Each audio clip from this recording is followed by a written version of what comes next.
Somewhere in the earth is buried a horse of gold.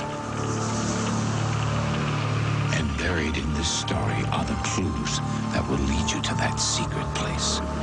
Treasure in Search of the Golden Horse. This mythical multimedia puzzle attracted thousands of would-be sleuths from the United States and around the world to solve the ultimate mind-bender and collect on a reward of over $500,000. Find, link, and follow the clues that hide in each chapter of our tale. The key to solving the puzzle was to find a solid gold horse, which contained a key for a safe deposit box that had the cash. The problem was the puzzle was so difficult that no one solved it before the 5-year deadline ran out. Treasure was conceived and created by filmmaker Sheldon Renan.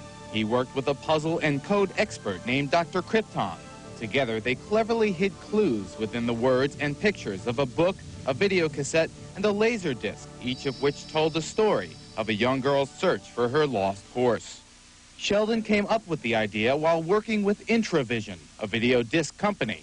They wanted me to do more what I considered boring projects, and I said, I've got some ideas that could really use the disc to full advantage. And they said, what? And I told them about the idea for Treasure. In Renan's puzzle, codes were in license plates and maps hidden in the story and background photography. Clues in the story were apparent, but they weren't obvious, and thousands were kept guessing for years. Some contestants ended up in wild goose chases from coast to coast.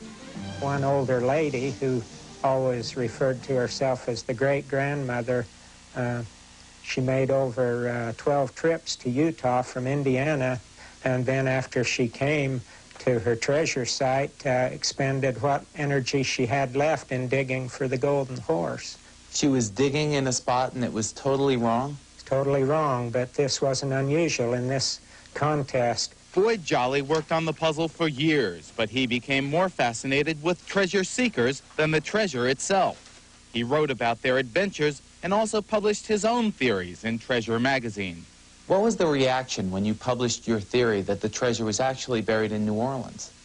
People in the New Orleans area and also outsiders descended on the New Orleans city parks with various sort of digging tools, digging for the golden horse. So the city fathers put up signs that said the golden horse is not in this park. As the years passed, frustration grew, as well as the bills of people who sought treasure in all the wrong places. Everything led, for me, to San Francisco. Bob France discovered many of the obscure clues and thought that he knew where the treasure was. The beer bottles, there was many of them. The colors that are being used, colors are very important. They talk about bridges, major bridges, San Francisco Bridge, Golden Gate Bridge.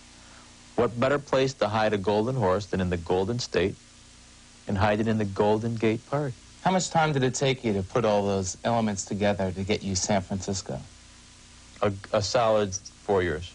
Bob was so sure he would find the treasure in San Francisco that he took a trip there.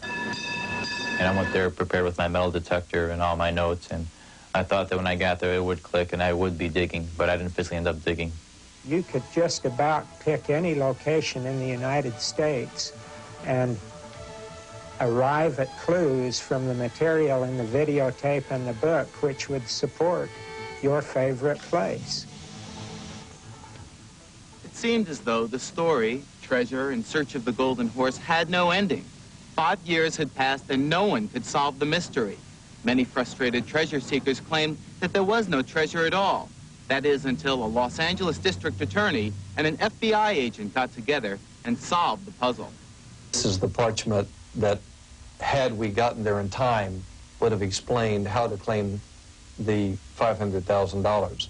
Nick Boone and Tony Castaneda eventually solved the puzzle, but they were 5 months too late.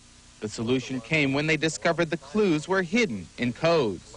As an expert in cracking codes, Nick has used his knowledge to solve some of the biggest crimes for the FBI, including the Alphabet Bomber case. Nick combined his talents with Tony Castaneda, who, as an assistant DA, had plenty of experience in investigations. Together, they uncovered the mystery, but not before taking some wrong turns. Here in the treasure book, one of the formats for solving the puzzle are Oriental characters on page 32.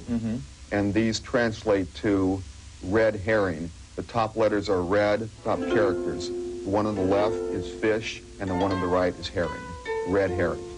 And it took me like 2 weeks to get that translation. When Nick and Tony finally broke the code down, they knew they had the location of the treasure before they ever left home. Treasure was literally buried in the middle of the country in the scenic Rocky Mountains. Tomorrow we will go there with Tony and Nick, and they will reveal how they solved the puzzle.